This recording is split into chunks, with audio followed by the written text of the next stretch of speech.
तो दोस्तों आज हम पढ़ने वाले हैं क्लास 9th इकोनॉमिक्स का चैप्टर नंबर 1 जिसका नाम है the story of place Palampur. मतलब हम एक ऐसे गांव की कहानी सुनने वाले हैं जिससे हमें बहुत कुछ नया सीखने को मिलने वाला है कि कैसे किसी चीज का प्रोडक्शन होता है और कैसे हम अच्छा प्रोडक्शन कर सकते हैं। और दोस्तों साथ में हम ये भी देखेंगे कि गाँव के लोग आखिर जीते कैसे हैं और वो कमाते कैसे हैं और उनके कौन कौन से कमाने के साधन है। तो चलिए स्टार्ट करते हैं। तो दोस्तों ये कहानी है एक गांव की जिसका नाम है पालमपुर। इस गांव में ज्यादातर लोग एक ही काम करते हैं जो कि है फार्मिंग, और कुछ लोग ऐसे भी हैं जो कि फार्मिंग के अलावा अदर वर्क्स भी करते हैं जैसे कि मैन्युफैक्चरिंग, डेयरी, ट्रांसपोर्ट और भी बहुत सारी चीजें हैं। जब हम पालमपुर से 3 किलोमीटर दूर जाते हैं तो हमें एक बड़ा गाँव मिलता है जो कि है रायगंज, और रायगंज से थोड़ी ही पास में एक और कस्बा है जिसका नाम है शाहपुर। और ये तीनों एक ही पक्की सड़क से कनेक्टेड है जिसपे कई सारे साधन चलते हैं जैसे कि मोटरसाइकिल, जीप, ट्रैक्टर, ट्रक और कुछ ऐसे भी साधन चलते हैं जैसे कि बैलगाड़ी, टांगा, जिनके ऊपर फार्मर्स कई सारा सामान लादकर एक गांव से दूसरे गांव व्यापार के लिए जाया करते हैं। दोस्तों पालमपुर गांव इतना बड़ा तो नहीं है, फिर भी उसके अंदर अलग अलग जातियों के लगभग 450 परिवार रहते हैं। इनमें से 80 परिवार ऐसे हैं जो कि अपर कास्ट से बिलोंग करते हैं। इनके मकान काफी बड़े बड़े हैं जो कि ईंट और सीमेंट से बने हुए हैं। और दूसरी ओर जो पालमपुर की 1/3 पॉपुलेशन है वो लोअर कास्ट से बिलोंग करती है जो कि गांव के कोने में छोटे छोटे घरों में रहती है जिनके घर मिट्टी या घास फूस के बने हुए होते हैं। दोस्तों ऐसा नहीं है कि पालमपुर गांव में कोई सुख सुविधा मौजूद नहीं है,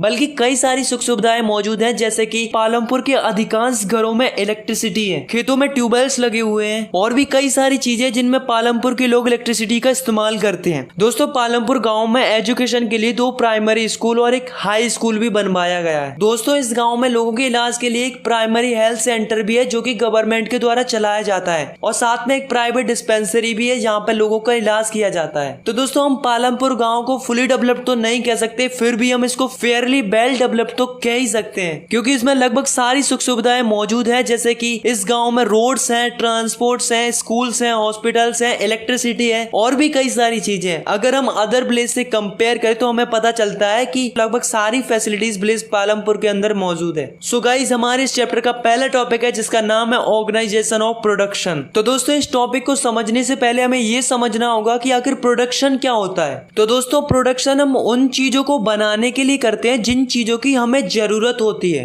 अब दोस्तों ऐसा नहीं है कि प्रोडक्शन अपने आप हो जाता है, बल्कि हमें 4 चीजों की जरूरत पड़ती है किसी भी चीज का प्रोडक्शन करने के लिए। जैसे कि फर्स्ट रिक्वायरमेंट है लैंड। अच्छा आप ही बताओ ज्यादातर चीजों का प्रोडक्शन करने के लिए हमें किस चीज की जरूरत पड़ती है? फैक्ट्रीज की। अब दोस्तों ऐसा तो है नहीं कि हम फैक्ट्रीज को हवा में बनाते हो, फैक्ट्रीज बनती तो जमीन पर ही है ना। अब जैसे मान लो आपको क्रॉप प्रोडक्शन करना है तो क्या हम फसल बिना जमीन के उगा सकते हैं? नहीं ना, पहले तो हमें जमीन ही चाहिए कि तभी तो हम फसल उगा पाएंगे। तो पहला फैक्टर क्या हो गया? लैंड। मतलब हमें प्रोडक्शन करने के लिए हमें सबसे पहले जिस चीज की जरूरत होती है वो होती है लैंड, और लैंड के साथ अदर नेचुरल रिसोर्सेज की। सेकंड रिक्वायरमेंट पड़ती है हमें लेबर की। अच्छा आप खुद ही सोचो, अगर हमने किसी चीज की फैक्ट्री खोली तो क्या वो अपने आप चलेगी? बल्कि हमें फैक्ट्री को रन कराने के लिए कई सारे वर्कर्स की जरूरत पड़ेगी, और वर्कर्स को ही हम क्या बोलते हैं? लेबर्स। फसल उगाने से लेकर फसल काटने तक भी हमें लेबर्स की जरूरत पड़ती है। यानी कि प्रोडक्शन करने के लिए सेकेंडली किस चीज की रिक्वायरमेंट होती है? लेबर की। थर्ड फैक्टर है फिजिकल कैपिटल, जिसकी हमें सबसे ज्यादा रिक्वायरमेंट होती है। फिजिकल कैपिटल 2 टाइप्स की होती है। पहली होती है फिक्स्ड कैपिटल और दूसरी होती है वर्किंग कैपिटल। अब फिक्स्ड कैपिटल क्या होती है? जैसे कि मशीन्स हो गए, tools, generator, computers, building etcetera etcetera. तो दोस्तों इस टाइप की चीजों को हम क्या बोलते हैं? फिक्स्ड कैपिटल बोलते हैं, क्योंकि इन्हें सालों साल तक इस्तेमाल किया जा सकता है। बल्कि ऐसा नहीं है कि एक बार इस्तेमाल करने के बाद हम दूसरी साल नई मशीन और दूसरी चीजें खरीदते हैं। जैसे मान लो एक ट्रैक्टर है तो क्या हम हर फसल के लिए अलग अलग ट्रैक्टर का इस्तेमाल करते हैं? नहीं ना, बल्कि वही ट्रैक्टर का इस्तेमाल करते हैं हर एक फसल के लिए। तो ये सब क्या है? एक फिक्स्ड कैपिटल है।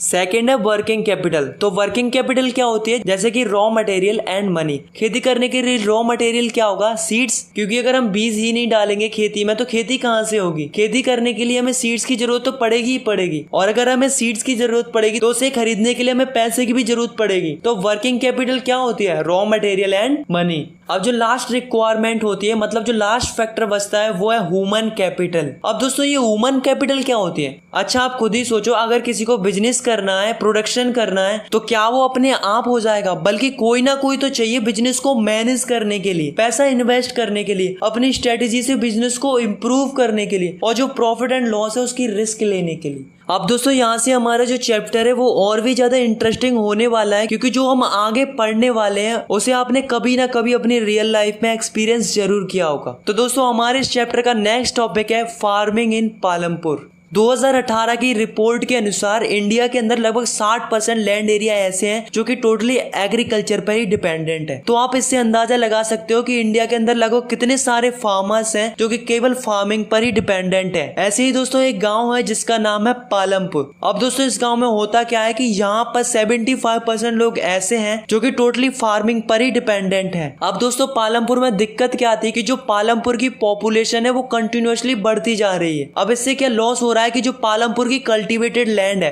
वो तो फिक्स्ड है। अगर हम सिंपल शब्दों में कहें तो डिमांड ज्यादा है मगर सप्लाई कम है, क्योंकि लैंड तो उतनी ही है मगर कंज्यूम करने वाले लोग ज्यादा है। तो दोस्तों इसके लिए हम क्या कर सकते हैं? तो पहला तरीका है कि हम लैंड को बढ़ा सकते हैं, क्योंकि जितनी ज्यादा जमीन होगी उतनी ज्यादा क्रॉप की प्रोडक्शन होगी। पर इसमें एक प्रॉब्लम थी कि लैंड को केवल एक ही तरीके से बढ़ाया जा सकता है कि जो बंजर जमीन है उसे कल्टीवेटेड लैंड में बदल दिया जाए। बट गाइस जितनी भी लैंड बढ़ सकती थी पालमपुर की वो 1960 में ग्रीन रेवोल्यूशन के दौरान ऑलरेडी बढ़ा दी गई थी। अब पालमपुर की जमीन को बढ़ाने की बिल्कुल भी गुंजाइश नहीं थी। इसलिए जो पालमपुर के लोग हैं वो दूसरे तरीके का इस्तेमाल करते हैं जिससे वो कम जगह में ज्यादा फसल उगाकर ज्यादा प्रोडक्शन कर सके। जैसे कि जो पालमपुर के लोग हैं वो एक ही साल के अंदर कई सारी फसल उगाते हैं, जैसे कि रेनी सीजन में ज्वार बाजरा, अक्टूबर से लेकर दिसंबर तक पोटैटो, और जब विंटर सीजन आता है तो उसमें गेहूं की फसल उगाते हैं। जिससे क्या होता है कि जो पालमपुर के लोग हैं वो एक ही साल में कम जमीन के अंदर ज्यादा प्रोडक्शन कर लेते हैं, जिससे उन्हें ज्यादा आउटकम होता है। तो जब हम एक साल के अंदर कई सारी फसलें उगाते हैं एक ही जगह पर तो उसे हम क्या बोलते हैं? Multiple cropping.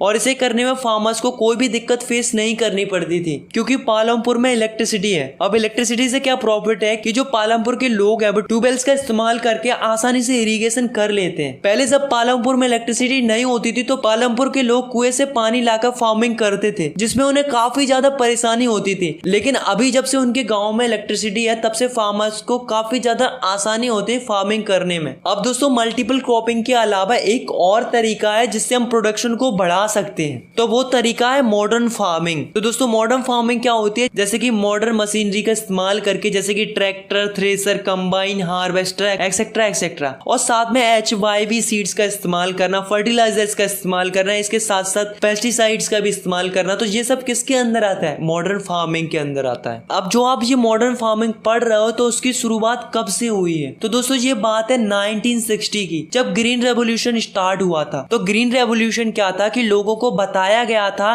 कि हमें ट्रेडिशनल फार्मिंग को छोड़ के मॉडर्न फार्मिंग की तरफ बढ़ना चाहिए, जिससे हम कम जमीन के अंदर अच्छी पैदावार कर सके। तो दोस्तों जो मॉडर्न फार्मिंग है उसका इस्तेमाल सबसे पहले इंडिया के अंदर 3 जगहों पर किया गया था। First Punjab, second Haryana and western Uttar Pradesh. इस जगह पर सबसे पहले इस टाइप के HYV सीड्स, पेस्टिसाइड्स का, फर्टिलाइजर्स का और कई सारी मशीनरीज का इस्तेमाल किया गया था। तो दोस्तों इससे फायदा क्या हुआ कि 1916 के बाद की फसल की प्रोडक्शन पहले के कंपैरिजन में 2.5 गुना तक बढ़ गई। तो दोस्तों ऐसा इसलिए हुआ क्योंकि जो मॉडर्न फार्मिंग है उसके अंदर हम HYV सीड्स का इस्तेमाल करते हैं। तो जो HYV सीड्स होते हैं वो ट्रेडिशनल फार्मिंग के कंपैरिजन में काफी ज्यादा उपज देते हैं। जैसे कि आप खुद ही देखो, जब पालमपुर के लोग नॉर्मल सीड्स का इस्तेमाल करते थे तब उनकी जो फसल निकलती थी वो निकलती थी 1300 kg पर हेक्टेयर। अब जब उन्होंने HYV सीड्स का इस्तेमाल किया तब उनकी फसल निकलने लगी 3200 kg पर हेक्टेयर। तो आप देख सकते हो यार कितना अंतर है इसमें। तो दोस्तों यहाँ तक तो ठीक था कि लोगों के लिए मॉडर्न फार्मिंग अच्छी है। तो क्या दोस्तों आपको नहीं लगता कि जो ये मॉडर्न फार्मिंग है उसकी वजह से हमारी जो लैंड है वो सस्टेन करेगी या नहीं करेगी? क्योंकि 1916 से जब से मॉडर्न फार्मिंग आई है तब से हम सब लोगों ने केमिकल्स, फर्टिलाइजर्स का और पेस्टिसाइड्स का काफी ज्यादा इस्तेमाल किया है, जिससे हमारी जो सॉइल है उसकी फर्टिलिटी कम हो गई है। और जो मॉडर्न फार्मिंग के अंदर हम जो HYV सीड्स का इस्तेमाल करते हैं उनको ग्रो करने के लिए काफी ज्यादा पानी की जरूरत पड़ती है, जिससे हमारी जो वाटर टेबल है वो काफी ज्यादा डिक्रीज हो गई है।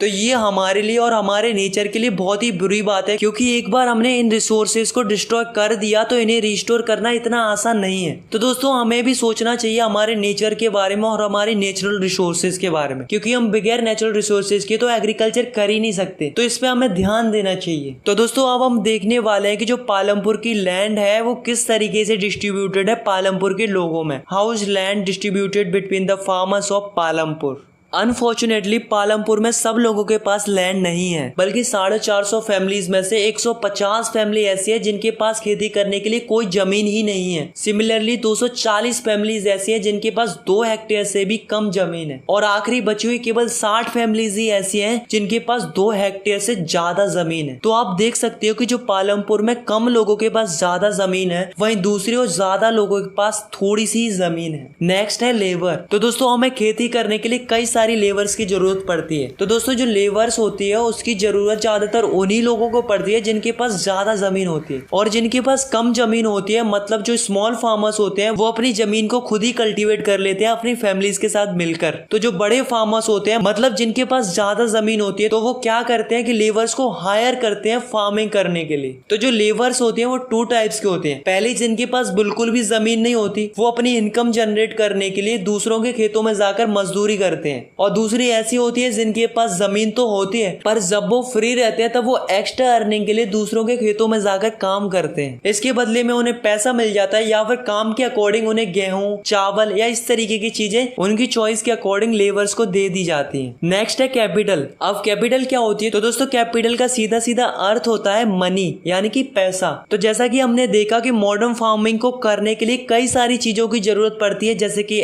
HYB seeds, chemical fertiliser, pesticides, machinery जैसे कि ट्रैक्टर, हार्वेस्टर, थ्रेसर, और भी कई सारी चीजें जिनकी हमें जरूरत पड़ती है मॉडर्न फार्मिंग करने के लिए। तो गाइज आप ही बताओ, अगर इतनी सारी चीजों की जरूरत पड़ेगी तो इन्हें अफोर्ड करने में खर्चा भी ज्यादा होगा। तो जो पुअर फार्मर्स होते हैं वो क्या करते हैं कि जो बड़े बड़े फार्मर्स होते हैं या मनी लेंडर्स होते हैं या ट्रेडर्स होते हैं, उनसे पैसे उधार ले लेते हैं और वो स्मॉल फार्मर्स को पैसा भी दे देते हैं, पर बाद में फार्मर्स को उनका काफी ज्यादा इंटरेस्ट चुकाना पड़ता है। तो जो स्मॉल फार्मर्स की खेती होती है उसका पूरा का पूरा पैसा इनका कर्ज ही चुकाने में लग जाता है। ऑन दी अदर हैंड जो अमीर फार्मर्स होते हैं उनके पास ज्यादा जमीन होती है। अब जब ज्यादा जमीन होगी तो ज्यादा फसल उगेगी। तो जो अमीर फार्मर्स होते हैं वो क्या करते हैं कि जो अनाज निकलता है पहले तो उसे अपने खाने के लिए स्टोर कर लेते हैं, फिर बाद में जो कुछ भी अनाज बचता है उसे मार्केट में सेल कर देते हैं, और फिर उसे बेचकर जो पैसे मिलते हैं उन्हें अपनी सेविंग्स में सेव कर लेते हैं, और यही साइकिल रिपीट होती रहती है। और जो अमीर फार्मर्स होते हैं उनकी सेविंग बढ़ती ही जाती है। इसी टॉपिक से रिलेटेड एक क्वेश्चन अराइज होता है, वो होता है कि सरप्लस क्या होता है? Surplus means that an amount that is extra और मोर देन यू नीड। तो इसका सिंपल सा